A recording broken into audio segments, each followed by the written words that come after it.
and welcome to a new lesson, a new topic. As you can see on the screen in front of you, it is about prosody. That means meter in poetry. I don't know whether you are familiar with this topic. Some of you may, some of you may not. Don't worry, we are going to learn more about. Don't worry, we are going to learn more about prosody, meter in poetry today and in the coming lessons. Okay, shall we start? Every line, okay, of a verse has a metrical name. Every line of a verse has a metrical name. Now, this metrical name depends upon the pattern of stressed and unstressed syllables in each foot, F-O-O-T, foot of the line. Here, and from now onwards, for stressed syllable, the symbol will be that oblique symbol, and for unstressed syllable or syllables, the symbol will be this multiplication mark. Okay? Because every time, instead of saying stressed syllable and unstressed syllable, I don't have to write the whole word. I just give you the symbols. So once again, every line of a verse has a metrical name, and this name depends upon the number of feet in a line and the pattern of stressed and unstressed syllable or syllables in each foot. This is the introduction to this lesson on meter or prosody in poetry. Okay. Now, what is a meter? A meter is a foot. That means a unit, which consists of two or maximum three syllables. A foot generally does not consist of more than three syllables. Most of the feet in a verse line have just two syllables, though there are 2 meters which have three syllables. We are going to have a look at each of these. Now, once again, a meter is a foot which consists of 2 or 3 syllables. Okay. As I have already said, the name of the meter will vary according to the pattern of stressed or unstressed syllable or syllables in a foot. Okay. Similarly, the name of the metric line will vary according to the number of feet in a line. According to the number of feet in a line. Are you with me? If you are not with me yet, you will be with me as I proceed. Now, English poetry employs 5 basic meters or feet of varying stressed and unstressed syllables. There are 5 meters in English poetry, and these meters means these feet have different patterns of stressed and unstressed syllables. Let's continue and learn more. The 5 basic meters are iamb, trochee, spondy, anapest, and dactyl. If you use adjectives there, iambic, trochaic, spondaic, anapestic, and dactylic. These are the adjectives. Okay. Let's take first iamb. Mind questions can be and questions were asked in the past for various MA English entrance examinations. So please pay close attention. I will be giving you examples, plenty for each one of these 5 meters in English poetry. Iamb. You can see the symbols. Multiplication symbol followed by an oblique bar symbol. That means multiplication symbol points to unstressed syllable, and the oblique or bar points to stressed syllable. A metrical foot with one unstressed syllable followed by a stressed syllable is known as iambic meter or iamb. Look here.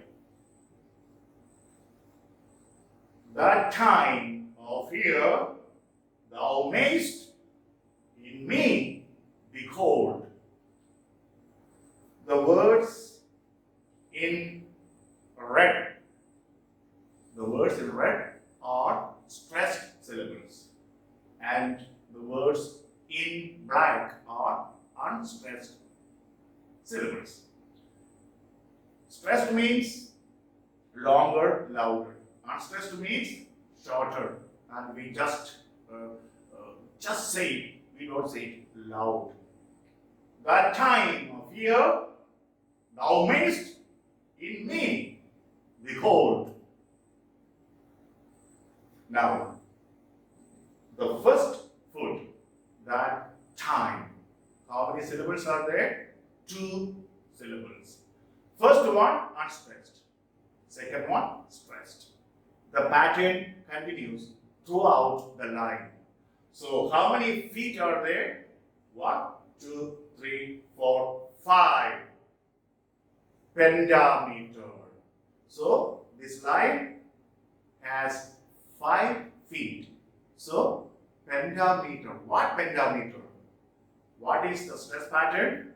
Unstressed, stressed. Unstressed, stressed. Unstressed, stressed. Unstressed, stressed. Unstressed, stressed. This is iamb. So, this is iambic pentameter. The syllables in red are stressed syllables, and the metrical line is iambic pentameter. In your exams, usually they ask questions like, what is the name of the meter in which an unstressed syllable is followed by a stressed syllable? These are the types of questions. Or sometimes they ask you, how many feet are there in iambic pentameter? 5 feet. Sometimes they ask you, how many total syllables are there in iambic pentameter? How many? 10 syllables. A total of 10 syllables. These are the types of questions that may be asked in the exams. Okay. One more example. Do you like? Are you with me? Again, in red, the words in red are all stressed. Come live with me and be my love. That's it. Here again, how many feet? 1, 2, 3, 4. 4 feet. So that is tetrameter. What tetrameter? Iambic tetrameter, because in each foot, the first unstressed. Second, stressed. That is known as iambic meter. And how many such feet are there? 4. Hence, iambic tetrameter. Okay. One more. To swell the gourd and plumb the head. See here, the pace checks. Sometimes the same word can be divided because the same word may have more than one syllable. So you have to divide. So this division continues, even splitting a word. That's why here the hay, then zel, shells. Now, what is a syllable? This is the smallest unit of sound, right? And a syllable will have one vowel and a consonant on either side or both sides of the vowel. So that constitutes a syllable. Okay. Now here again, how many feet? 5. And the stress pattern is unstressed, stressed, unstressed, stressed. So, or hence, it is iambic pentameter. One more. Examples only can help you understand things better. So long as men can breathe or eyes can see, so long lives this, and this gives life. Okay. Metrical line. Again, iambic pentameter. 5 feet in each line.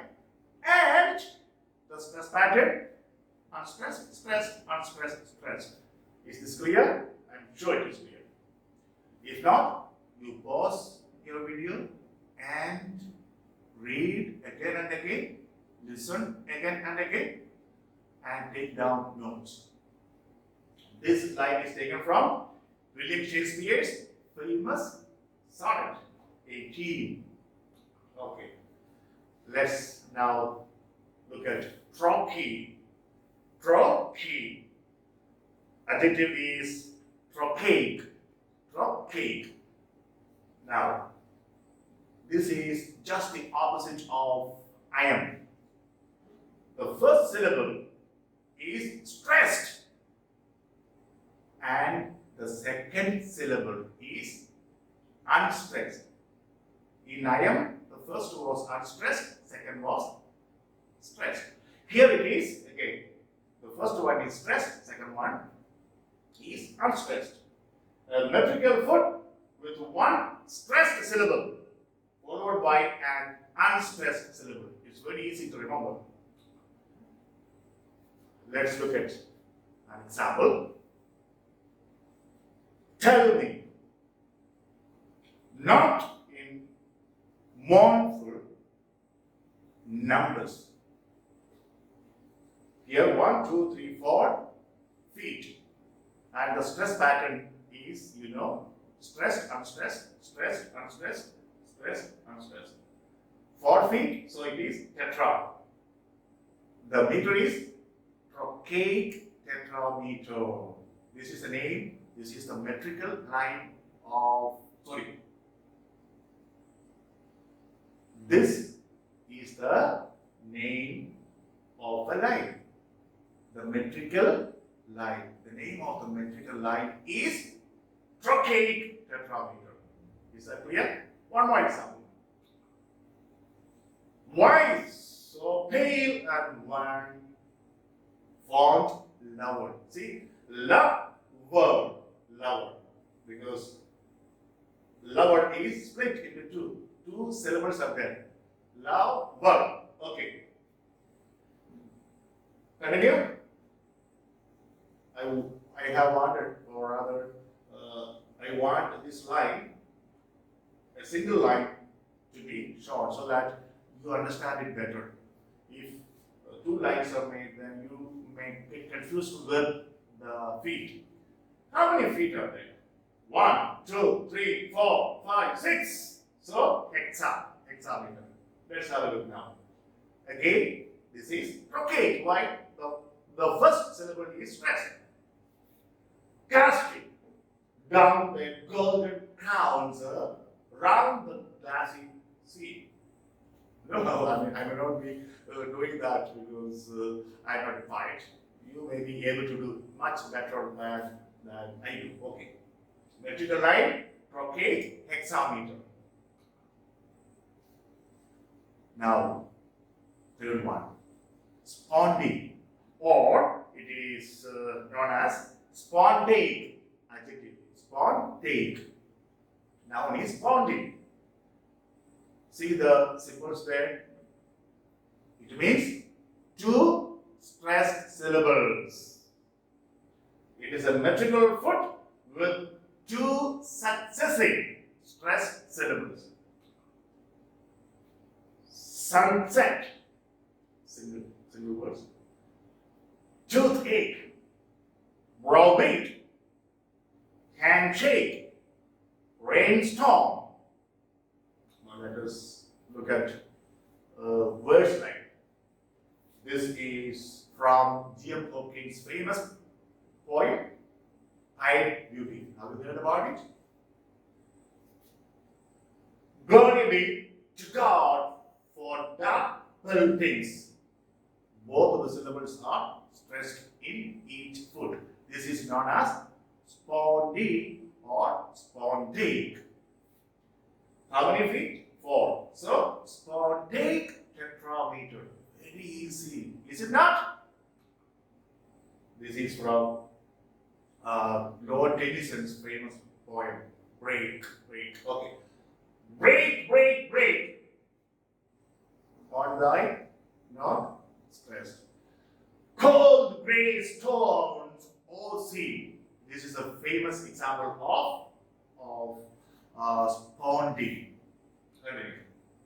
Next.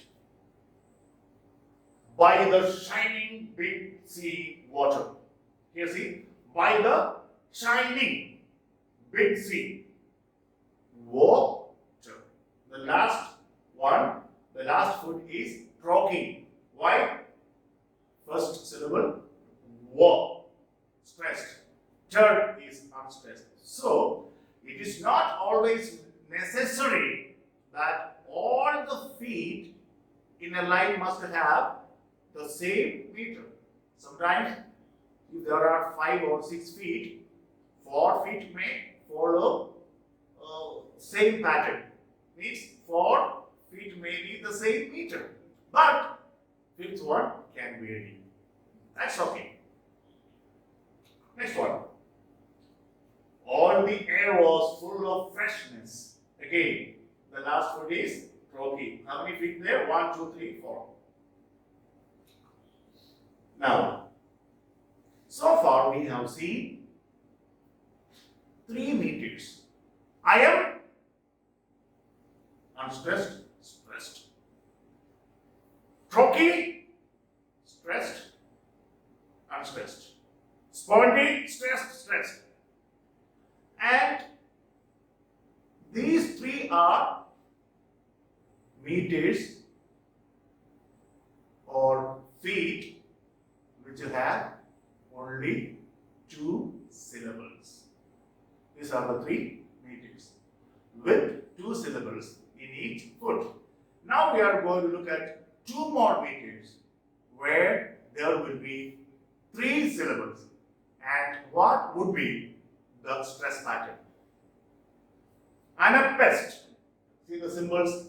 2 unstressed syllables followed by 1 stressed syllable. It is a metrical foot which has 2 unstressed syllables followed by a stressed one. Let's look at some examples. I must, unstressed. I must finish my journey alone. Here, how many feet? 1, 2, 3. 1, 2, 3. So it is trimeter. What trimeter? Anapistic trimeter. This is how we name the line. And the sheen of their spears was like stars on the sea. How many feet? 1, 2, 3, 4. So it is tetrameter, and the name of the foot meter is anapestic. Why? Because the stress pattern. 2 unstressed syllables followed by a stressed one. Clear? Next. Like the leaves of the forest when summer is green. Okay, you practice stressing what is in red color. Then you'll get that rhythm. You, I'm sure, are experts. Some of you are musicians, I believe. So 1, 2, 3, 4 feet, and the meter is what? What's the name of the foot? Anapestic tetrameter. Now, that's the name of the metrical line. One more. And I love to see them whirl and flee. Initially is the cloud. If you want to learn more, read the poem. 1, 2, 3 feet, and the meter is anapest. So, anapestic trimeter. Is it not easy, my dear children? Okay. So, note Lord Byron's entire poem, The Destruction of Sennacherib, is written in anapestic tetrameter. You can write. What is this poem? The Destruction of Sennacherib. Sennacherib was a king, was an Assyrian king who lived in the 8th century BCE. And how he got killed, etc. You can read that poem just to understand how this anapest or anapestic tetrameter is used here. We are coming to the last one. Dactyl. Dactylic is adjective. See the symbols? 1 stressed, 2 unstressed syllables. Anapest was 2 unstressed and 1 stressed. This one, 1 stressed and 2 unstressed.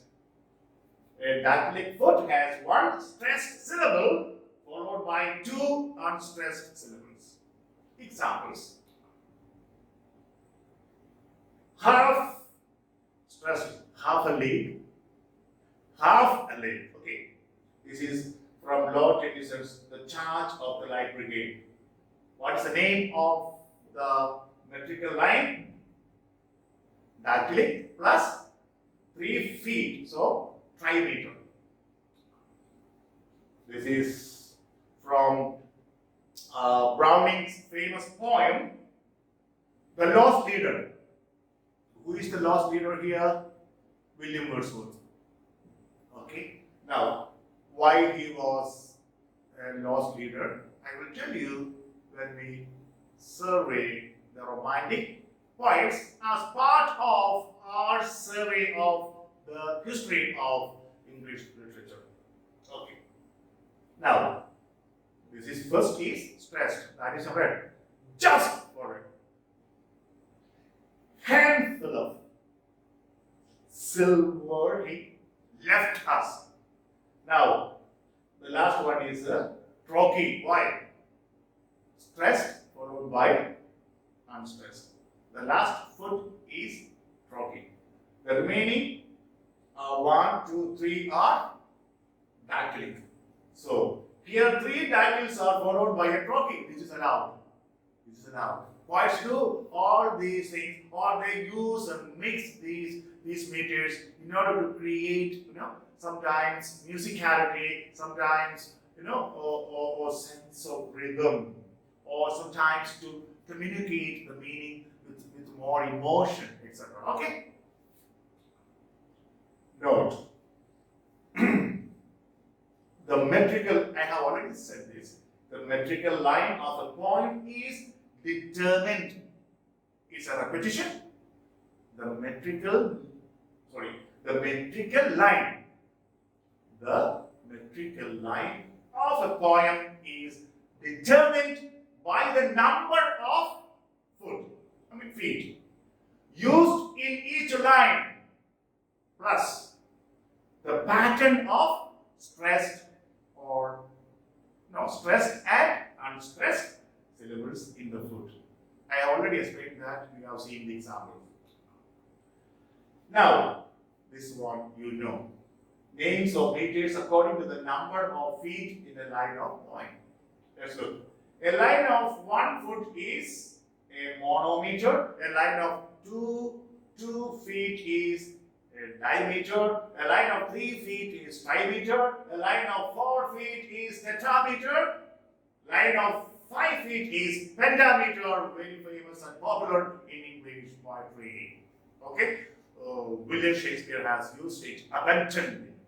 A line of 6 feet is hexameter. A line of 7 feet is heptameter. And a line of 8 feet is octameter. Okay? Before I conclude, I want to tell something about another meter which is quite obsolete. Quite don't use this meter. Ferric meter. What is it? It is a metrical foot of 2 unstressed syllables. 2 stressed syllables is known as a foot with 2 stressed syllables is known as what? Spondee. This is a foot with 2 unstressed syllables. Ferric meter. Okay. Just an example from Andrew Marvell's famous poem, The Garden. If you want, you can Google and read. One line here. 2 unstressed. Green thought in a green shade. Some kind of rhythm is achieved. Next one. Again, this is from Lord Byron's famous poem, Don Juan. My way is to begin with the beginning. 2 examples. Before I end, I want to end from now onwards my lessons with one quote. And these quotes that I am going to give you were at some time in the past asked in different examinations. So this will help you. April is the cruelest month, breeding lilacs out of the dead land, mixing memory and desire, stirring dull roots with spring rain. The famous opening lines of T.S. Eliot's famous poem, The Wasteland, published in 1922. In the same year, another famous book was published, that was Ulysses, the novel by James Joyce. Okay. Some extra work for you. Find out from which poet Eliot has borrowed the epitaph of this poem. That's number 1. Next one. How many sections are there, or into how many sections is the poem The Wasteland divided? Okay, and what are those sections? These were all asked. I have everything with me. When I survey, I will tell you, but do some work. So you are not just starting. We are more or less ending our discussions on certain foundational lessons. Okay, like mythology and figures of speech and rhythm, meter. We'll have a few more classes on literary terms. Then we will move to our dearest friend, the history of British literature. Okay. This opening line was once asked, I don't know which year. This line was given, only the first line. April is the coldest month. And the question was, from which of the following poems is this line taken? Now you know the way it's that opening line. Okay. That's the end of this class. I think I have explained to the best of my ability, and you have the video there. You can watch it over and over again until you understand. There will be a few questions from a meter. If not a few, at least one question. Okay, so take this seriously. Not only that, as students of literature, you must have some kind of familiarity, some kind of acquaintance with these technical devices used in poetry. Okay then, that's all for today. We will have 2 more lessons related to English poetry. Till we meet for those lessons, it's all goodbye from Joseph Sir.